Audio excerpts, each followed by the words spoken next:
Olá, seja bem-vindo a mais uma meditação do Pôr do Sol. Hoje nós vamos meditar sobre a música, a armadilha da música dentro da igreja. Hoje nós vamos conhecer que tipo de armadilhas são essas que Satanás tem preparado para aqueles que são fiéis a Deus no tempo do fim, pouco antes da volta de Jesus. Hoje eu estou aqui também com o nosso irmão Otávio, que também vai comentar junto com a gente. Veja só, o primeiro parágrafo fala assim: a música se torna uma armadilha. Caso você queira acompanhar essa leitura completa, você pode pegar esse livro aqui, chamado Eventos Finais. No capítulo 11, você encontra exatamente o que a gente vai comentar aqui. Veja só. A música se torna uma armadilha. As coisas descritas como ocorrida em Indiana, o Senhor me revelou que se tornariam realidade imediatamente antes do tempo do fim da graça. Tudo que é estranho será exaltado. Haverá gritos com tambores, música e dança. Os sentidos dos seres racionais ficarão tão confundidos que não se poderá confiar nele para tomar decisões corretas.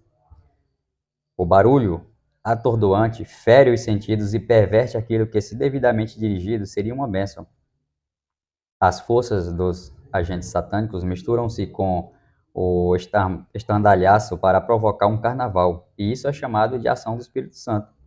Essas coisas que aconteceram no passado também acontecerão no futuro.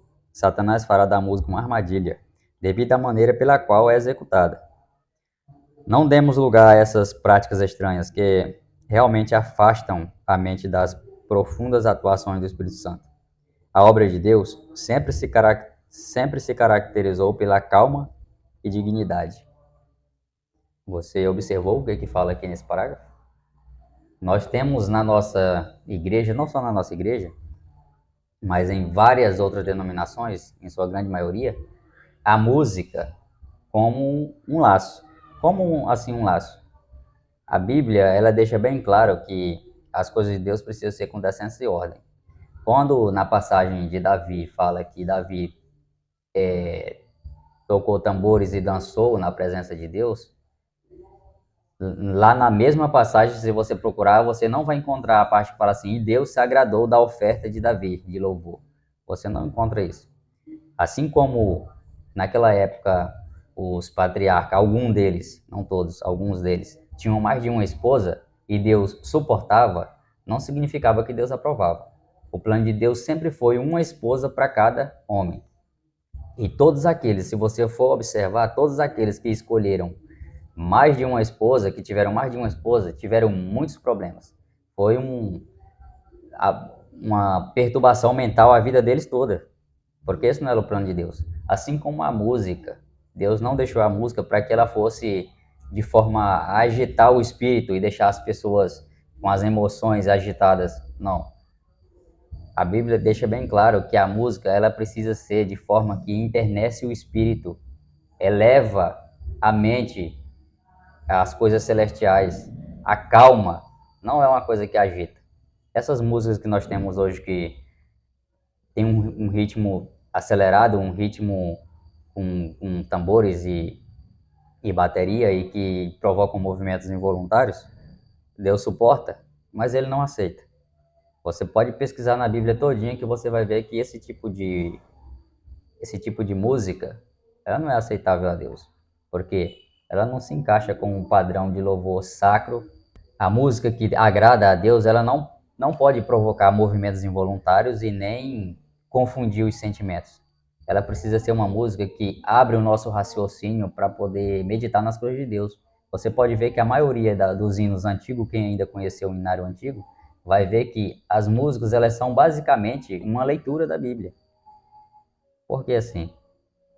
Porque nem sempre as pessoas tiveram acesso tão fácil à Bíblia quanto nós temos hoje. E na antiguidade, era assim que a palavra de Deus era passada com mais facilidade através da música.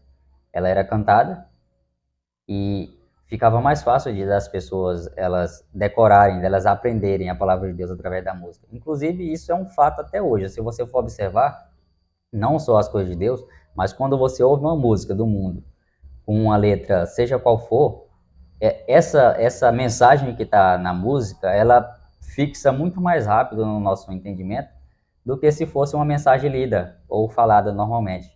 Porque a música tem esse poder de transformar o nosso caráter, de moldar o nosso caráter de uma forma muito acelerada. Por isso devemos ter cuidado com as músicas que a gente ouve. Essa foi uma pequena meditação do livro Eventos Finais. Nós teremos também uma meditação sobre a lição da parte de segunda-feira, de 29 de abril, que fala sobre transmitindo a palavra de Deus. Nós também temos uma pequena meditação para complementar a nossa meditação desse livro Eventos Finais. E nosso irmão Otávio vai fazer a introdução aqui para nós. Na parte de segunda-feira, 29, meu ouvinte, nós temos esse privilégio. Eu vou citar 2 livros da Bíblia, para que você não fique sem estudar a Bíblia, porque a Bíblia é regra de fé, somente a Bíblia. Esse é o manual de vida, de fé e de tudo, somente a Bíblia. 2 Coríntios 4, verso de 1 a 6.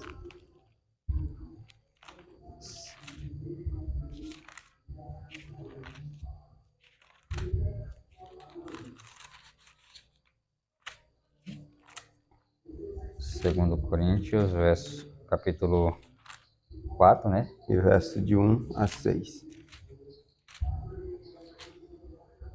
Verso de 1 a 6, que fala assim: Por isso, tendo este ministério segundo a misericórdia que nos foi dada, não desanimamos, pelo contrário, rejeitamos as coisas ocultas que trazem vergonha, não agindo com astúcia nem adulterando a palavra de Deus. E assim, pela manifestação da verdade, nos recomendamos a consciência de todos na presença de Deus. Mas, se o nosso evangelho ainda está encoberto, é para os que se perdem que ele está encoberto, nos quais o Deus deste mundo cegou o entendimento dos descrentes, para que não lhes resplandeça a luz do evangelho da glória de Cristo, o qual é a imagem de Deus. Porque não pregamos a nós mesmos, mas Jesus Cristo como Senhor, e a nós mesmos como servos de vocês, por causa de Jesus. Porque Deus, que disse, das trevas resplandeça a luz, Ele mesmo resplandeceu em nosso coração, para a iluminação do conhecimento da glória de Deus. Irmão, aqui é um reflexo para ensinar que a música, como foi citado aqui, ela está perdendo a origem, já está sendo manipulada. A gente não pode esquecer que a palavra de Deus não muda. Sempre a gente, quando fala do amor de Deus, fala, a palavra de Deus não muda. E o homem, cada dia que passa, tentando mudar. E hoje chegamos já a esse ponto que está hoje, com tanta mudança, que se não tomamos cuidado, a gente acaba apoiando e achando que está legal, achando que está bem. As pessoas não saem do comodismo, eles já estão aceitando já a alteração da palavra de Deus, estão aceitando a alteração dos louvores, estão aceitando já vários tipos de pregação como se fosse comum, fosse normal. Irmão, não é bem assim. Você pode estudar a Bíblia, porque só ela é a regra de fé. Interessante que ele fala aqui que o Deus desse século cegou o entendimento, né? Para que as pessoas não compreendessem as coisas do jeito que são. Mas por que as pessoas não compreendem? Elas não compreendem simplesmente porque não querem compreender. E a partir do momento que você vê, você ouve as coisas escritas no livro da verdade, que é a Bíblia, e você não aceita, o que acontece? Quando você não aceita, o Espírito Santo, ele não te obriga. Não, se você pede a Deus, Senhor, eu quero compreender essas verdades. Me ajuda pelo teu Espírito Santo, ele vai te ajudar.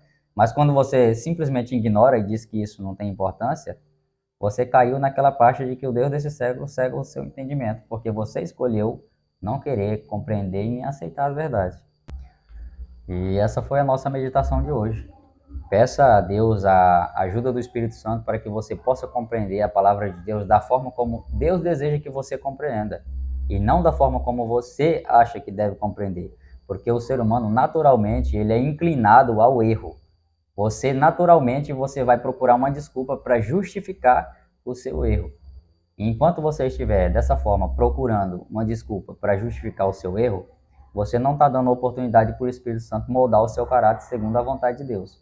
Então, o certo a fazer é: Senhor, orienta-me com o teu Espírito Santo para que eu compreenda as tuas verdades da forma como o Senhor deseja que eu compreenda. É essa que deve ser, dessa forma que deve ser a nossa oração. E eu peço que Deus abençoe a sua mente, a sua família e conduza todos nós nessa jornada que leva para a vida eterna. Essa foi a nossa meditação de hoje. Se você gostou, deixa o seu like. Isso ajuda o algoritmo do YouTube a divulgar esse vídeo para outras pessoas. E aproveita e compartilha e manda também para os seus amigos para que eles também possam conhecer essa mensagem.